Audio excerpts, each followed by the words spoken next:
This is a video about the origins of the Yorkshire pudding and the cultural significance it has to us Brits. Most Brits will already know the importance of the Yorkshire pudding in daily British life, but to those Yanks out there, there's a whole story to tell. The story begins on a continent named England. Many years ago, in the olden days, in a small village nestled in the rolling hills of Yorkshire, lived a cook named Dave. He wasn't just any old cook, but happened to be King Arthur's personal chef whenever the king ventured up north after defeating the French at the Battle of Baguette. He used to make the king roast meats, delicious desserts, and on occasion fish and chips. But there's one thing Dave the cook did not like, and that was waste. Of course, us Yorkshire lot have a reputation for being a bit tight and not like wasting stuff, and Dave was no exception. Whenever he would roast beef over the open fire on a spit, he'd watch as the fat dripped away into the flames below, and one day decided to place a pan underneath it to collect it. After looking in his pantry, he gathered a few ingredients to try and create something using this beef fat, known as beef dripping today. He mixed flour, eggs, and milk into a simple batter, and poured it into a sizzling pan with the beef dripping. To his amazement, the fire's heat made the batter rise, creating a puffy, golden pudding, crisp at the edges and soft in the centre.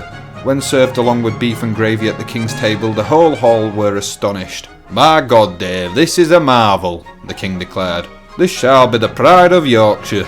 The word of the dish spread to all corners of the British Isles, and every household was soon filled with the scent of freshly made Yorkshire puddings. And thus, we have the origin of the great British delicacy. Fast forward many years to the modern day, houses still create this dish on a daily basis. For breakfast, the Yorkshire pudding can be prepared in a wide tin and cooked a bit longer to harden. This can be filled with milk and cereal, as the Yorkshire pudding acts as an edible bowl.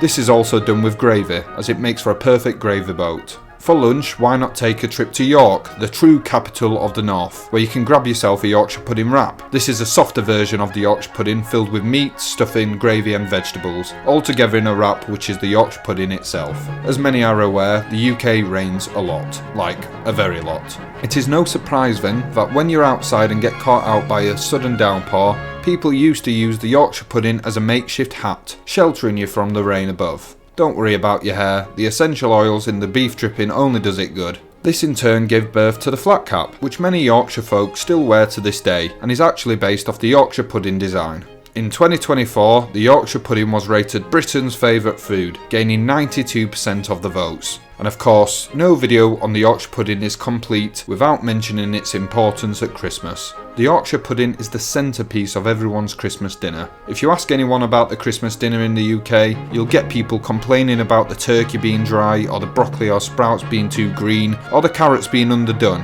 but nobody has ever complained about the Yorkshire pudding. Only people complaining that there's not enough of them to go around. It is for this reason in the UK that 18th of April is a bank holiday, which in the UK means nobody has to go to work on that day, and if you do, you get extra pay. It is a day to celebrate the day in which Dave made the world famous Yorkshire pudding. This day is also known as Good Friday. I hope you've enjoyed this informative video, and I hope I've inspired you Americans, Germans, Australians, or wherever you happen to come from outside of the UK to try this great Yorkshire delicacy in your own home.